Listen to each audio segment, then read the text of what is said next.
Now, I don't normally get the chance to go to a girl's hotel room.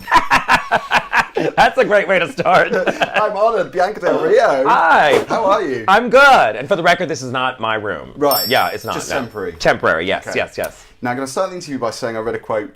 I think it's your quote. Oh, God. You can correct me if I'm wrong. Apparently you said, if you are successfully living your life, you shouldn't have time to question mine. True. Which is a kind of awkward way to start the interview, isn't it? Because obviously I'm questioning you. Yeah, well, no, I think what's happening is that, I think with social media, everybody's got an opinion on everything nowadays, which is quite fascinating to me, is that, there's a lot of things I don't like in the world, but I grew up pre-social media, so I don't get what the big deal is. Like, there's lots of things that I hate, but I don't go to their page and go, Kim Kardashian, you're a no-talent bitch. I don't do that. I just don't care. I mean, I'm laughing, but it's true. Friends of mine were saying that love you, incidentally, were saying that I was going to be terrified by meeting you, but already I feel really relaxed. You're the second person today to say that. I've been compared to Lord of the Rings and a bitch. I mean, I think that's great though. You have power, obviously. Well, I guess. I mean, who knew? But no, I think there's a time and place for it. And definitely when you're on stage, it's a little more, scarier. It's a little scarier, I would assume. But in real life, you can't be a total bitch all the time. Well, I don't know. Well, there are some people. It's fun. Yeah, it can be fun. It can backfire as well. Oh, completely. You're not in drag today. No. You look fabulous. Oh, well, thank you.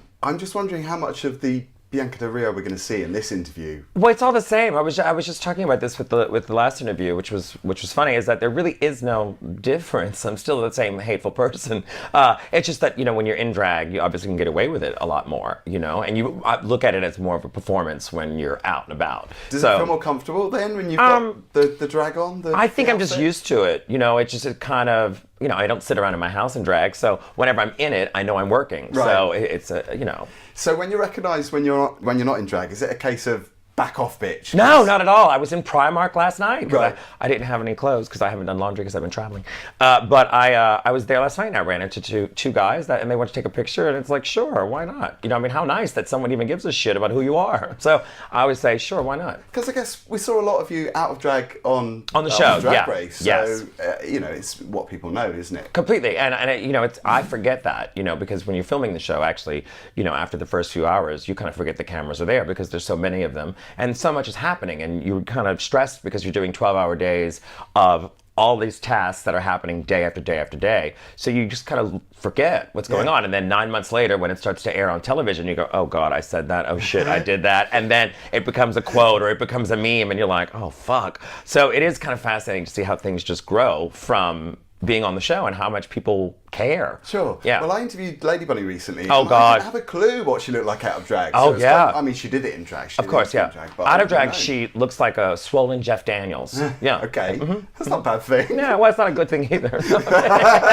We got to talk about your tour. Yes. Everybody very excited about the tour next summer. Yes. And you're going to be playing the UK. Yes. Are you excited about it? I am very excited, yeah. I start this November in Australia, and then I'll be doing the US, and then I'll be ending here, which is great. It's always good to have work, and it's always good to have an audience. So as long as you have both, I'm quite happy. It also gives me an opportunity to tell stories where I'm at fault, because there's a lot of things that I do that I'm not necessarily proud of, but I discuss in the show. So it's always blame it on me, because usually I do blame the drag queen in the room, and I'm usually that drag queen, so yeah.